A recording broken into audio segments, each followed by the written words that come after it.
Подарки – один из самых сложных моментов общения между мужчиной и женщиной. Убеждение материальной составляющей следует за словами и поступками. Важно осознавать, что когда вы дарите подарок, то поднимаете этим свое мнение о другом человеке. Поэтому подарки очень хороши в здоровых отношениях. Ну а как насчет подарков в нездоровых отношениях?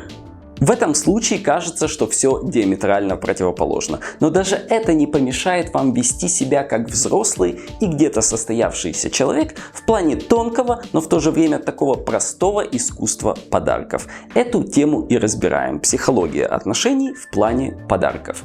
Или если проще, то как дарить подарки и как принимать подарки. Давайте представим себе зависимость в отношениях или нездоровые отношения.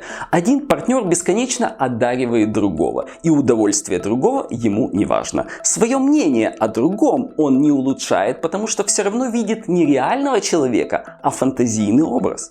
В этом случае подарки – это способ купить партнера, завладеть им и контролировать его. Но на самом деле подарки ни к чему не обязывают. Уход партнера станет шоком для того, кто считал, что привязал его к себе подарками. Делая подарки, он только усиливает свое разочарование в будущем. Представьте себе еще одну ситуацию, более редкую. Человек раздает подарки направо и налево. Отказывает себе, близким, чтобы делать подарки практически посторонним людям. Альтруизм? Ничего подобного. Это низкая самооценка. Делая подарки, такой человек рассчитывает на одобрение окружающих. Кстати, именно это самое одобрение он не получил или не получает от своих родных и близких.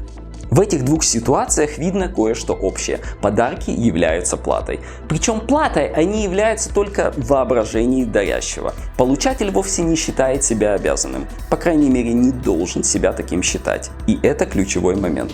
Делайте подарки, если вы готовы принять, что получатель забудет о нем через несколько дней. Дарите, если удовольствие получателя вам приятно. Дарите, если вы хотите поднять оценку получателя в своих собственных глазах. Дарите, когда бы вас устроило бы, что получатель не знал, кто прислал подарок. Дарите тогда, когда вы ничего не ждете взамен. Тогда это подарок, а не попытка заплатить.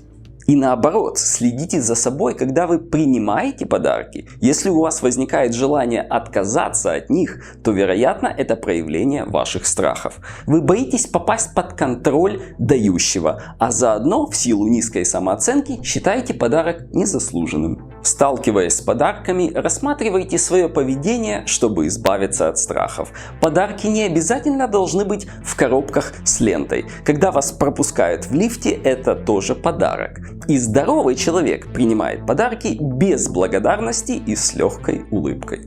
Но можете еще добавить, что вам приятно и подарок вам по душе, если это действительно так. Буду сдержанно рад вашим подаркам в виде комментариев, лайков и подписок на канал. Ведь впереди у нас много новых побед, впереди у нас нового мира рассвет. Всем спасибо, всем пока, с вами был Ави.